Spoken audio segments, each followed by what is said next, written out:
Okay, how you going? I'm gonna try and review Captain America Civil War.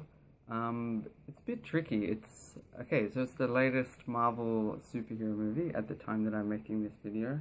I'd say it's either my favorite or second favorite of all the Marvel movies. Better than the Avengers movies, in my opinion.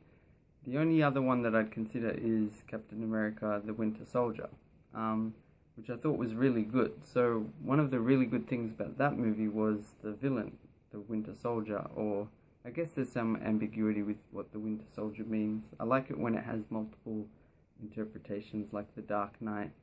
Um, for example, just the efficiency of that villain is really cool. That's something my brother mentioned. If you think of Darth Vader or the Terminator, or both the Terminator movies, or the first two, the Joker in The Dark Knight, or Bane, a lot of them, they're efficient. If they're on screen, they're always doing something. They're changing things very quickly.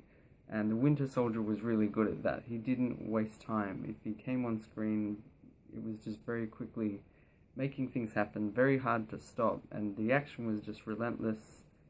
It was just really fun, and the climax was good, and it felt kind of focused. The story was easy enough to follow, although I don't completely remember exactly what was happening. And Civil War overall is really good. It might be better. I don't have a strong opinion. And it got my brother and I talking afterwards. It's a thought-provoking movie in a lot of ways. Okay, so let's see. There's the action. Overall, I think the action is really well done, especially considering the number of characters. I think it has more superheroes than any other movie before in the same movie, more than Avengers, both of the Avengers movies, I think. And it's kind of cool to have them all seemingly true to character, with the right amount of humor or seriousness depending on who it is. Getting all the same actors. I don't know if they've signed contracts or if they're just keen to do it or if they get paid a lot. But it's really cool to see all of them back in a movie. I don't want to spoil too much. There's a couple of characters in this movie that might be surprises, or that are.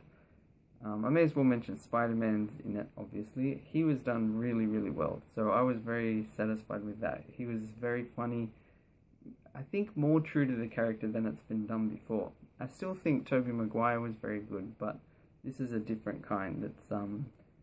It was very funny and very enjoyable, and it fit together well with what was happening. The action scenes were really, really good. The problem was, I think it tried the best it could to make this story work, but there's sort of, the Marvel movies to me have never come even remotely close to like Christopher Nolan's Batman trilogy in terms of really affecting you emotionally or having challenging ideas or thoughts. And this one's no exception. I don't think it comes anywhere near it. At least there are one or two ideas, but it really comes down to just people talking and having dialogue and not really having any real tension. Also, the tone of the movie is a bit confusing because there are times where you've got fun action scenes, superheroes fighting against each other with a reasonably good explanation of why. Didn't feel completely stupid. It felt like, okay, we sort of get why this is happening. And yeah, like lots of really, I guess in terms of whatever happens, the way it was captured with the cinematography and the pacing was really good. One other little issue is that all the characters, even though they've got all their own little powers, it seems like they were all pretty sort of equally matched. There were too many ways in which they, just because any two characters could end up fighting and be somehow equally matched and find ways to outpower each other temporarily in different ways. And that's kind of fun and creative to figure out a way that Scarlet Witch can somehow overpower this person, but then they can do something else that she's not as well prepared for that sort of an attack or whatever. But I prefer more of a clear hierarchy of these people are this strong and these people are not as strong, or else it loses a bit of meaning. It's just every superhero is equally powerful. I don't think that's as effective. There were also some problems. I really sided with Captain America. And I felt like Iron Man acted out of self-interest too much, and it was a bit hypocritical to sort of, he can make his decision, but then to try to police Captain America and other people, and it just feels like there were certain bits of information that they could have just stopped and communicated and said, look, there's a reason we're doing this, and this is what we think is going on. And also, like, how many times has Captain America been wrong about something? Wouldn't you stop and think, hang on, if he's against this for whatever reason, and if he's trying to protect the Winter Soldier, maybe there's a reason. Maybe he's not just crazy. Maybe he's not doing it for a personal reason. Maybe there's something more to it, and it's a little bit frustrating. Yeah, again, a lot of the action was really cool. There's a sort of finale, I guess Iron Man and Captain America are fighting. I guess there's also sort of a villain. I won't say too much. It's sort of mysterious. I thought that was very well done. There's a German actor, Daniel Brühl, or whatever, who's in the movie. I thought he was good. But the movie does feel a little bit anticlimactic. I thought there was going to be something more, something different. But having said that, overall, at the end of the movie, you feel satisfied and you feel like that was a good movie. That was a very good movie. That hasn't been done before to that degree. To have that kind of a story and make it work is really impressive. Again, just a couple other things that occur to me. Like Vision is in it. I didn't like his actions as much either. I felt like he was too much of a, I don't know, like a cop, a police person that was just trying to tell other people what to do and ended up doing really dangerous, really violent things that again goes against the whole principle. Plus the whole irony of they get in trouble, the Avengers are under scrutiny because of civilian deaths or that sort of thing. That's the basic concept. And it shows footage from like the Avengers and stuff, and Hulk is jumping around. Never mind the aliens that would have taken over the entire planet had they not fought against them. So it still doesn't really make sense. But okay, anyway, if you buy into that, hang on. Yeah, I can get the idea that, okay, maybe they need to be under, sort of follow the law a bit more and let the United Nations rule them. I can understand that. But then the irony is that because of the little disagreement about that, Iron Man and these other guys end up really violently fighting against other superheroes, and it just seems so ironic. The whole issue was that they're causing civilian deaths, and now in order to resolve that issue, they're going to fight each other. At least every other time, every other movie, they're fighting a bad guy. This is one of the cases where most of the fighting is between superheroes. So it just seems very silly, and it just seems like Iron Man and Vision, they can have their side and say, you should follow the United Nations, but then they shouldn't be fighting them. They can sort of try and say, look, we're going to try and stop you. But if Captain America's really convinced, think maybe he's right. And again, I don't want to spoil it, but there's a part where Iron Man seems to realize, oh, he was wrong. Okay, that sort of happens, and he goes and sort of meets up with Captain America. And then not like 5 or 10 minutes later, he then finds out some other piece of information. And then again, out of a personal thing, he then attacks Captain America again. And I just thought, you've been wrong once for this big part of the movie, and you find out, and now you're just going to go straight back into passionately fighting about something that you just found out about. I really didn't like Iron Man's attitude. I gotta say as well, with all the superheroes, Iron Man, I didn't like his movies that much. Iron Man, I think I need to rewatch. I didn't like it much. I gave it like maybe 5 out of 10. I thought Iron Man 2 was better, just not great. I still didn't like it, but at least it was a bit more entertaining, I found.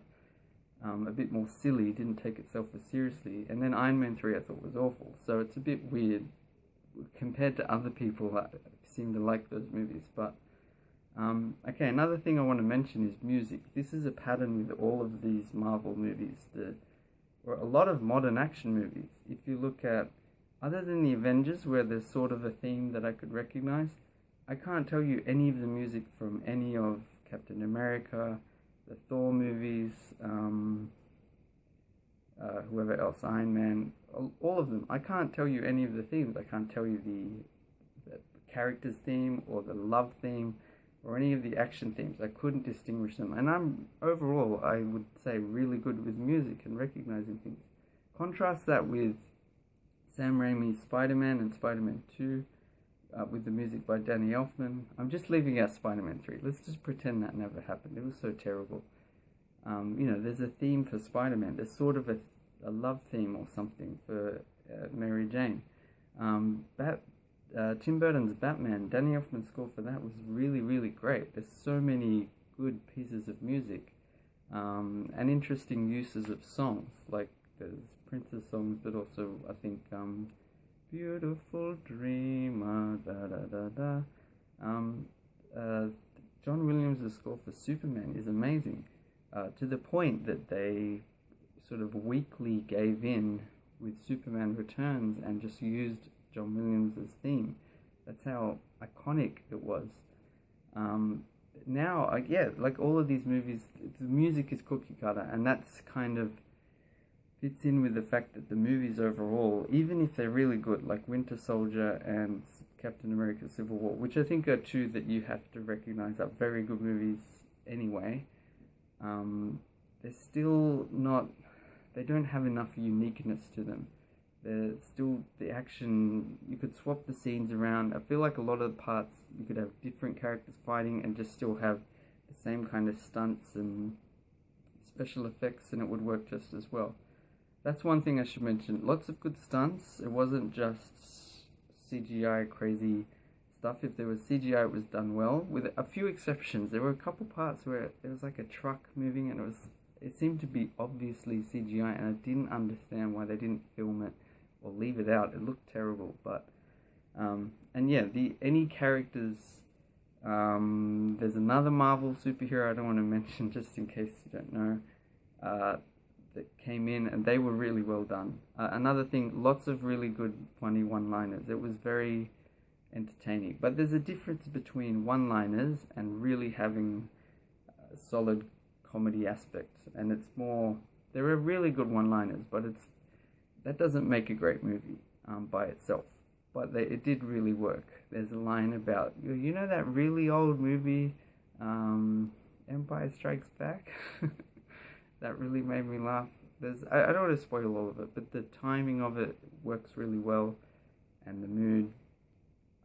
So yeah, I hope that sort of makes sense. It's a really good action movie. Some of the camera work's a bit wobbly, but you can tell they put a lot of effort into getting all the superheroes involved and getting them to use their powers in creative ways, and it's very entertaining. There was one other thing. One character that pops up is this sort of new character who's got little claws and stuff, wears black. I didn't like that character that much. I didn't feel there was enough justification. I don't know him from the comics. Maybe other people do. So maybe I'm just being ignorant, but I didn't understand how he could be so powerful. It wasn't established well enough. Spider-Man, you don't need to establish. We know him, and the way he appears in the movie and what happens is very cool. Although I've also got to say, like, Iron Man, I think, was still acting selfishly and manipulating people to be on his side rather than giving them a free choice. I thought Scarlett Johansson was a good character, Black Widow, because she had more of a, I don't know, she was not as clearly one side or the other. She really seemed to be understanding the moral dilemma. And, I mean, I can see that there was a dilemma with Iron Man and Captain America as well, but anyway, I'll leave it there. So, very good. I don't know if it's as good as The Winter Soldier, in my opinion. Not that it's bad, but just... But one thing I should say, the same director is now going to do Avengers Infinity War, I think. So that, I am pretty legitimately excited about that. I don't think, based on the Marvel movies, I think that would be the best choice. I think it's Anthony and Joe Russo or something. That's something to get excited about, because these two Captain America movies, the last two, I think are the best in the Marvel, what they've done. And this movie does some things that haven't been done before. That many superheroes popping up, really funny lines, really cool action things that happen, a really good mixture of comedy and action that's, yeah, impressive and going to be hard to top, but hopefully it will get topped anyway. Okay, bye for now.